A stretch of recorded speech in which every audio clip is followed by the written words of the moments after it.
Olá, bem-vindo ao canal Leidos e hoje eu vou falar sobre a série Nosferatu. Vou falar sobre a minha opinião final dessa primeira temporada, beleza? Então, já saiu o episódio 10, que aliás foi bem confuso como é que foi lançado esses episódios, porque eles não foram lançados semanalmente, né? Tipo, eles meio que lançavam cada episódio conforme o alinhamento dos planetas. Tava muito confuso, cara. Eu sempre olhava lá na página da Wikipédia e falava, esse episódio vai sair, sei lá, 7 de julho, o próximo em 31 de julho. Se é que tem 31 dias em julho. Mas enfim.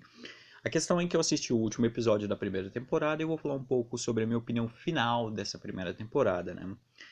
Antes da gente começar, não esqueça de deixar o seu like e também inscrever-se no canal. Temos mais vídeos aí interessantes que você pode acabar gostando e tal, então fica ligado. A minha opinião geral, então, sobre essa primeira temporada é que eu queria ter gostado muito mais, mas a execução da série fez com que isso não acontecesse. Eu vou explicar um pouco disso, vou falar um pouco das incoerências no roteiro, que esse roteiro tem bastante, tá? Na verdade, eu acho que isso é o principal dessa série.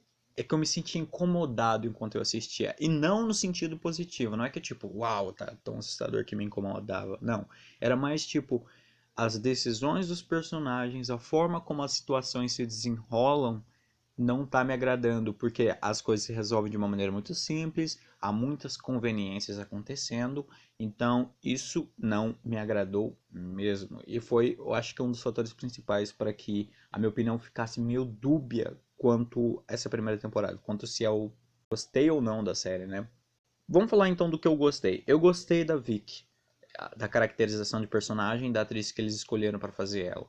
É interessante porque essa atriz, o nome dela é Ashley Cummings e ela tem 26 anos de idade. Então é aquele negócio de Hollywood, pegar um cara lá de 30 anos e vai fazer o garoto 17, né? Mas eu acho que você compra de que ela é nova, assim. E ela tem todo um visual meio anos 80, né? Com aquele cabelão meio selvagem, assim, que eu acho fantástico, cara. A caracterização dela eu acho ela, a Vicky na série mesmo, muito bonita e extremamente sexy do jeito dela. É que é engraçado isso, porque a atriz que faz ela eu não achei, assim, ela normal, sabe? Se você ver as fotos dela, de como ela é normalmente no Google, eu achei ela melhor como Vicky do que como ela é mesmo. Então eu gosto da caracterização da Vicky. Ela tá sempre com aquele cabelo selvagem que faz muito sentido com a personagem que ela é no livro, né? Representa bem o que ela é. Ela tem aquelas. Tudo que ela usa é meio de menino, né? Na verdade, ela usa sempre calças e jaquetas e tá sempre de moto. Então, é uma coisa que eu acho bem legal, porque representa talvez um pouco do quanto ela é apegada ao pai, né? Do quanto ela se inspira no pai. Então, ela quer sempre meio que copiar ele de certa forma, o que deixa ela um pouco meio moleca, digamos assim. E por que que ela gosta do pai, né? Eu acho que isso é um aspecto interessante da série também. Me parece que ela gosta simplesmente do pai por causa que ele sempre a apoia. Mas a questão é, ele apoia tanto ela, mas será que é porque ele realmente acredita nela ou ele não se importa, ele só quer falar, você consegue, né? Porque às vezes uma pessoa que se importa, ela vai falar que, olha, isso não vai dar certo, talvez você tenha que fazer de determinada forma. Então, me parece que todo o apego que ela tem pelo pai é uma coisa meio egoísta, uma coisa meio de tipo, ele sempre fala que eu vou dar certo, ele é legal, então tenho que gostar dele. Enquanto que a mãe dela é bem o oposto disso, né? Mas a mãe dela também é chata pra cacete, então em alguns sentidos é realmente justificável o, talvez a raiva que a Vic sente, né, pela mãe. E todo esse relacionamento entre ela e os pais também é uma coisa que eu gostei bastante da série. O drama ali do arco da Vic, o drama dela querer sair daquela cidade, daquela vida onde ela está, né, e ir para uma faculdade de artes. Então, tudo isso é bastante interessante. E talvez seja o aspecto da série que eu mais gostei. A Vicky como personagem e esse drama dela, né? Da vida onde ela tá e dela querer sair disso. Ela vai pra escola de artes e daí, não, como é que isso vai se desenrolar? Isso é muito interessante. Então, agora eu vou falar um pouco aqui sobre esses negócios que me incomodaram na série. Uma das coisas que primeiro me incomodou, eu acho que no começo ainda, foi eles colocarem aquele garotinho meio riquinho e um relacionamento entre ele e a Vicky. Eu não sei, eu não acho que fazia muito sentido. E se você pensar narrativamente, foi uma coisa muito, sei lá, fraca no roteiro, porque ele vem, aí eles ficam um tempo junto, mas é muito pouco, tem muita pouca importância e de repente eles terminam e ele nunca mais aparece. Então fica uma coisa meio sem sentido. É claro que por um lado eu defendo esse tipo de coisa em roteiros, porque tipo, as pessoas falam, ah, ele colocou esse elemento e depois não trouxe isso de volta, então ficou sem função narrativa. Por um lado sim, mas por outro lado também a nossa vida é assim. Às vezes a gente faz coisas que simplesmente não tem nenhum retorno, que a gente nunca mais faz de novo, e é assim mesmo, cara. Então, por um lado eu defendo esse tipo de coisa e eu acho que, não sei, não é tanto um problema. Mas eu acho que também tem que ser bem feito, né? Então, essa primeira coisa me incomodou. Então, aqui eu vou ressaltar esses aspectos. Talvez conforme eu assisti os episódios, eu fui fazendo algumas anotações do que me incomodava. A primeira é como a Vicky pode ser tão inteligente, todo mundo fala que ela é inteligente, se ela não consegue inventar uma desculpa boa pra polícia, né? Quando ela é interrogada pelos policiais, ela. Ah, então, um carro sem motorista veio e me atropelou, assim. E tipo, sério que você não consegue. E antes disso mesmo, ela nunca conseguia criar uma boa história para poder contar para poder contar para a polícia, né? Então, cara, sabe, você poderia ter inventado alguma coisa assim, mas principalmente aquela coisa de fazer com que a Vicky falasse aqueles negócios lá e não inventasse uma boa história, porque eles queriam colocá-la no hospital onde ela iria encontrar a Joana. O que foi muito, cara, foi muito ruim do meu ponto de vista. Não aconteceu de maneira natural e eu consegui entender, na verdade. Eu falei, ah, tá. Já sei porque eles estão querendo colocar ela no hospital para ela encontrar a Joana, porque a Meg já tinha encontrado a Joana no hospital, que também foi, uh, tipo aquele negócio coincidência assim, sabe? É aquele negócio que faz o seu nível de descrença apitar, né? Você começa a se perguntar, não, isso não aconteceria, cara. Realmente não funciona, não é assim, né? Que é justamente depois quando a Vicky entra lá e ela encontra a Joana, sabe? A forma como ela encontra a Joana é muito mal feita, ao meu ver. Não tem muito sentido. Essa personagem da Joana nem existe no livro, então eles colocaram ali pra série. Algumas das coisas que eles fizeram para a série eu gostei, mas essa daí não sei, não sei. A questão é como ela encontrou com a Joana foi muito mal feita, ao meu ver. Forçou muito o meu limite de descrença. Também tem outra coisa que me incomodou, que é um. Eu não lembro qual episódio, mas se você assistiu, você vai lembrar. Tem um episódio em que a Vicky ela vai confrontar o Bing, né? Toda a situação com o Bing é meio idiota, porque ela chama a polícia, mas não tem prova, mas. Né? Bem, enfim, mas tirando isso de lado, tem uma hora que ela vai confrontar o Bing lá e dizendo que o Charles Manx, né? Para que o Ming agora o Bing estava trabalhando, ela fala que os outros auxiliares dele, os caras que trabalhavam com ele, acabaram mortos. E ela mostra uma foto do cara que a gente viu no começo da série, que estava ajudando o Manx, daí o Manx matou ele e tal. Só que, tipo, onde que ela conseguiu essa informação? Sabe? Não tem onde ela conseguir essa informação de que, tipo, quem trabalhou com o Manx, o que aconteceu com ele. Simplesmente, cara, não tem de onde ela tirar essa informação, a não ser que ela falou pro roteirista, ó, me dá a informação aí, daí tá. Porque, ok, o Charles Manx colocava os empregados dele na CLT, sabe? E parece que o Charles Manx ele é uma coisa meio à margem da lei, ninguém sabe dele. Se todo mundo saber dele, fica muito fácil pra você investigar o cara, né? Então o que? Ele tem CNPJ? Que eles falam no, nos Estados Unidos é Seguridade Social, né? Então ele tem isso aí, aí os caras conseguem encontrar ele, sabe? Então, isso daí eu não gostei. Tem uma parada cansativa também, que não só nessa série tem, mas em outras, que é tipo, na hora que a Meg tá querendo ir atrás do Manx, aí a Vicky não quer. E na hora que a Vicky quer, daí a Meg não quer. Tipo, mano, isso enche o saco, velho, sabe? Fica criando esse tipo de conflito que não há, e que é muito, sei lá, muito superficial. Conforme eu assisti essa série, eu pensei que as crianças são muito idiotas, porque as crianças iam tranquilamente pegar doce de velho, cara. O velho, quando o Charles Manx estava como velho, ele é muito assustador. Criança tem muito medo de gente velha, cara. Eu tinha, sinceramente. Eu não me orgulho disso, mas eu tinha muito medo de gente velha. Eles chegavam perto de mim, assim, eu ficava extremamente assustado, porque eles eram coisas enrugadas, assim, e tal. Então, realmente me assustava. Eu não gostava que chegassem perto de mim. Quando eu era bem novinho, né? Então, eu penso, essas crianças veem um cara todo enrugado, igual o Charles Manson, elas vão até ele e pegam um doce. Porra!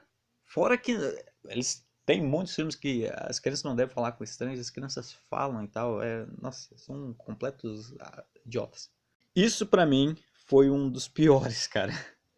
Que é, eu se eu não me engano, isso tudo no episódio 7, né? Que o Charles Manx, na hora que ele tá consertando o carro dele lá na oficina daquela velha que os filhos dela tinham sido pegos pelo Manx anos atrás, e daí chega a polícia, porque a velha chamou.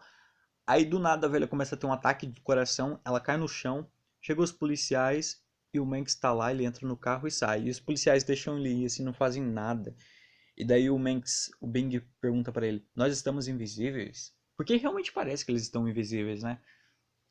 Ali pela forma como os policiais, tipo, não deram a mínima pra um Rolls Royce do lado deles, né? Mas não, ele fala assim: "Não, eles só não nos notaram." Talvez porque eles estavam muito preocupados com a senhora, mas tipo, cara, isso foi demais, velho. Eu fiquei muito puto. Na hora que eu tava assistindo aquilo, eu fiquei, não, você não tá fazendo isso, cara. Você não tá fazendo isso. Por favor, não faça essa merda. Não. Os caras estavam muito querendo fazer com que eu não gostasse dessa série, mano. Então, esse foi uma das piores coisas que eu vi nessa temporada. E o amigo da Vicky, então, hein? O que a gente fala dele? Ah, ele é carinhoso, tadinho, né? Coitadinho, ele gostava dela, friendzone e tal. Realmente, né? Legal o relacionamento deles. Eu não achei interessante, eu acho que aquele cara é meio freak. Que tipo de pessoa deixa assim do lado da cama? Eu acho que eu não. Como é que é o nome daquele negócio? Escrivania. Não, não é escrivania, não. Aquele negócio que fica perto da cama. Ele deixou numa cômoda pequena lá, eu não lembro o nome. Uma foto da Vic, sei lá, quando ela era nova, tinha uns 10 anos assim. Que tipo de pessoa deixa uma foto sua ao lado da cama quando você tinha 4 anos, cara? Assim, ela chega no quarto dele e tem isso em cima da cama. Eu ia ligar o Crazy Alert na hora, falar, opa, e saía daquela casa, porque o cara tem, sei lá, ele é meio esquisito, né, velho? Só para ressaltar também a péssima escolha para homens que a Vic tem, né, cara? Primeiro aquele Mauricinho chato, depois esse maluco que é amigo dela, meio esquisitão, e agora ela vai provavelmente engatar um relacionamento com o Lou Carmody, que é o cara lá que aparece no último episódio de Moto e salva ela. Isso tem no livro também. No livro eu achava estranho, tipo, o relacionamento que ela tinha com ele, sei lá. Mas isso vai provavelmente se desenrolar numa segunda temporada, né? Então, ela tem uma péssima escolha para homens. O que é triste porque ela é muito gata. Mas enfim, só mais três coisinhas que eu quero ressaltar, que é justamente do último episódio, que é o Monks queima a casa para dar fim na Vicky. Que é o melhor plano do mundo, né? Se você tem um intruso na sua casa, você queima a sua casa, né? Principalmente o Monks ali, que foi do nada estabelecido que ele tem super força, que ele joga a moto da Vicky pela ponte e ela voa, assim, sendo que isso nunca foi mostrado, né? Eu não sabia que ele tinha super força, mas de repente ali ele tem. E aí ele tem super força, ele poderia quebrar aquela porta que tá separando ele da Vicky, mas não, ele decide queimar a casa. E daí de repente, né, ele começa a botar fogo em tudo, e daí a Vicky sobe por aquela. Não é bem uma chaminé, mas eu esqueci o nome daquele negócio que as pessoas andam assim. Eu sei que ela tem um buraco pela parte de cima, né? E ela se agarra naquilo e para fugir do fogo, ela vai por aquela entrada ali e começa a subir, meio escalando as paredes. E aí a gente descobre que a Vicky, na verdade, é Spider-Man, porque, cara, não tem como nem ela se agarrar naquele negócio. Aquela superfície, ela é toda reta, né? Não tinha nenhum lugar para ela ter um apoio para colocar as mãos. É muito forçado ela conseguir subir por aquele lugar, cara. Muito forçado mesmo. Por fim, falando do final do último episódio, foi muito anticlimax, né? O Manx naquele posto de gasolina. E daí toda aquela cena eu achei horrível, muito anticlimática. Ela bota fogo no bagulho. O Manx fica com medo do cara atirar nele, mas eu não sei, por que que ele tem medo do cara atirar nele? Será que aquilo ia ferir ele de verdade? Porque não é o carro, a, digamos, o que fere ele realmente, se bater no carro aí ele sente a dor, o que é uma péssima, vamos colocar assim, Horcrux, né? Porque no Harry Potter o Voldemort divide a alma dele em 7 coisas, né? E daí se você destruísse aquelas 7 coisas, você conseguiria destruir o Voldemort. Só que o Manx, ele tem digamos, a Horcrux dele sempre com ele do lado dele, então tá tudo sempre exposto. Não ajuda muito, né, cara, você ter imortalidade por causa do carro se você sempre anda com o carro. Aquele carro tinha que estar escondido em algum lugar e ele usar outro carro. Mas daí eu não sei se ele conseguiria usar o poder dele, então, bem, é assim, né? Mas a questão é que foi muito anticlimático aquele final. Quando o cara morreu, o namorado da Vic, eu fiquei tipo, tá. Sabe, eu não me importava realmente. Eu não senti nenhuma emoção naquele final. Então, é. E acabou que no último episódio eles deixam lá desenhado para uma segunda temporada. O que é uma coisa que tem me irritado também nessas séries, porque, cara, tô cansado de cliffhanger, de às vezes os caras deixam aquele negocinho lá, tipo, ó, será que vai ter uma segunda temporada? Ó, na segunda temporada vai ser foda e tal. E eu já tô cansado disso. Eles fizeram isso em Stranger Things também, né? Naquela cena pós-crédito, quando os russos estão chegando lá e tiram aquele monstro de dentro do bagulho lá e falam, Not the American. Pega o bagulho lá. Mas é isso. Por exemplo, Stranger Things, só pra usar um exemplo aqui. Eu acharia muito melhor se acabasse naquela despedida dos garotos lá. E aí, será que vai ter uma terceira, uma quarta temporada, né? E essa mesma coisa que eu acho que essa série esse último episódio poderia ter terminado com a Vicky e com a Maggie sentadas lá conversando e pronto, e ela falando que ela vai pra algum lugar e a gente não sabe pra onde. Mas não, eles têm que desenhar e deixar esse cliffhanger pra uma possível segunda temporada. Mas é isso, tá? No final, eu queria, como eu disse, eu acho que a principal coisa dessa temporada é que é o seguinte: eu queria ter gostado muito mais dessa série, mas por causa da execução, do ritmo que ela tomou, da forma como ela foi feita, eu acabei não gostando. Então, né, se tiver a segunda temporada, não sei se eu vou assistir, talvez sim, mas tô um pouco decepcionado. Mas é isso, até o próximo vídeo. Fala aí o que é que você achou, se você concorda ou não, tá? E tchau!